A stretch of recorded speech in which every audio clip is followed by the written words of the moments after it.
Jy was nog nie deel van die 7 span wat gewen het of so iets. Ongelukkig, laat die spoed dit nie toe nie, hoor. Okay.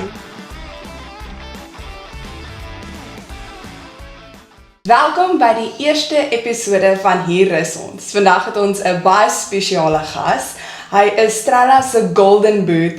Hy speel al amper langer rugby as wat ek kan loop. Van die Blouwille, die Kings, Pumas en selfs Frankryk het hom al sien speel. Welkom aan die prins van Marble Hall, Kobus Maree. Baie dankie, Jana, voordat ek te kan wees. Dis baie lekker om jou weer te sien. Kobus, ons gaan sommer dadelik in die vraag inspring. Is jy reg? Ja, ek is reg, kom ons doen dit. Great.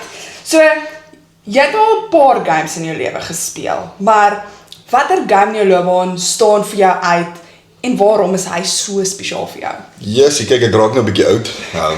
Maar ek moet sê, toe ek jonger was by die Bullen goed en ek wen die Currie-beker, by jongspan 2 jaar in 'n ry gewen, dit was vir my baie spesiaal.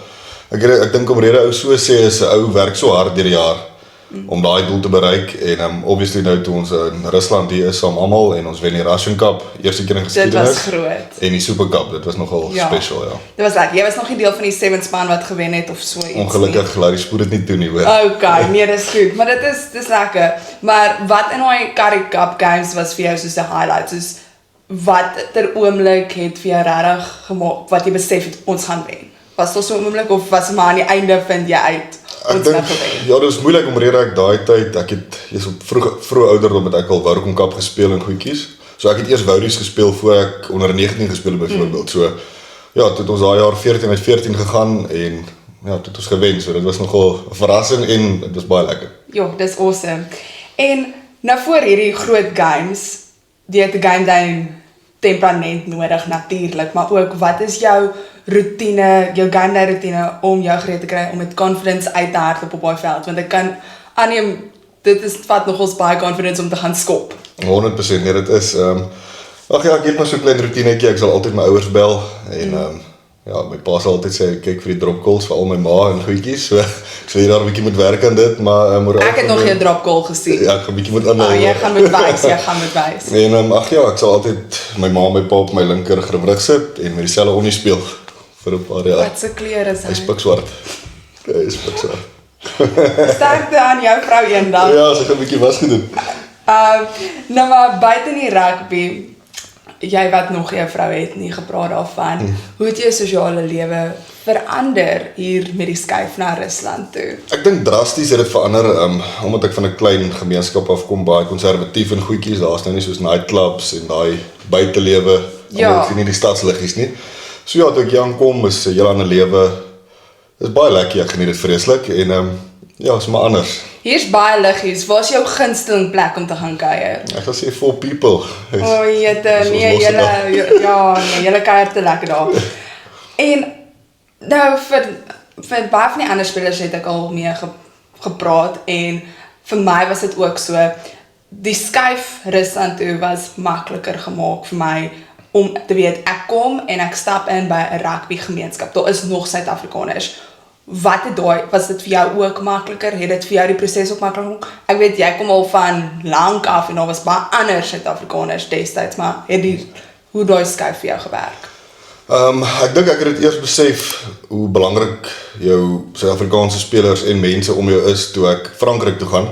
Omrede daar was ek enigste Suid-Afrikaner tussen 'n klomp Fijiane en daai tipe goed. So die taal was my bitter moeilik, 'n baie moeilike aanpassing geweest. En ja, toe ek teruggekom het hiernatoe en hier's weer foreigners of Suid-Afrikaners, toe is dit baie makliker vir my. Okay. So ja, dit is definitief 'n baie belangrike ding. Ek dink as jy enige skuif wil maak, moet jy seker maak daar is ook mense van dieselfde kultuur of van waar jy kom en weet van waar jy kom. Dis belangrik vir my. En jou tradisie sal saam met jou kan 100%, ja.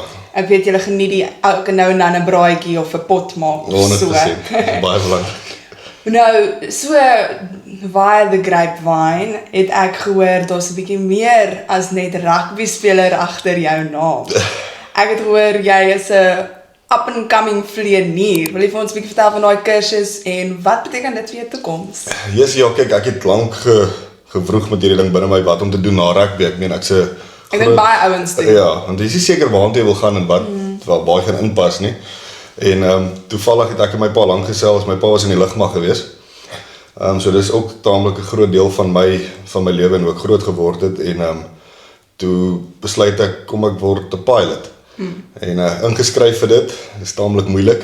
Ek meen, jy kan sien ek word bietjie blessed, dis definitief nie van Paulus kop nie, is bietjie van leer. Of 'n vrou wat op sy kop sit nie. Nog nie.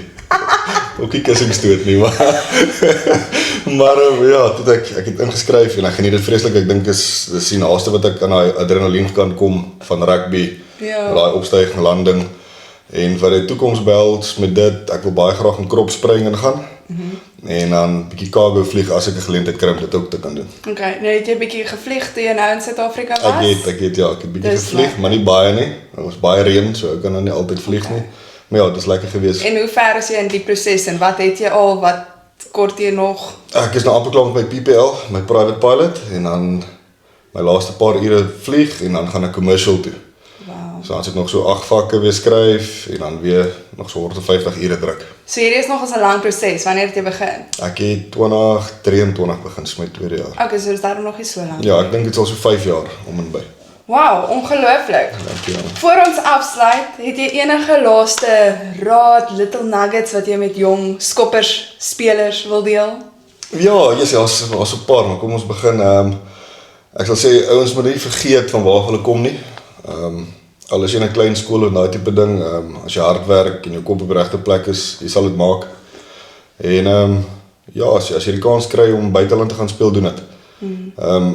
Finansieel gewys help dit en ek dink vir lewenswys ook. Ek dink dis taamlik 'n ding wat jy kan lank in jou toekoms in saam mee dra. Ja, is daar enige spesifieke plekke wat jy vir hulle definitief sou aanbeveel waartoe om te gaan, nou dat jy die wêreld nog 'n bietjie gesien het? Ja, net nie Frankryk vir eers nie, maar maak eers naam en gaan dan Frankryk toe, maar Okay. ek sal sê Spanje, Rusland, Portugal. Okay, great opsies.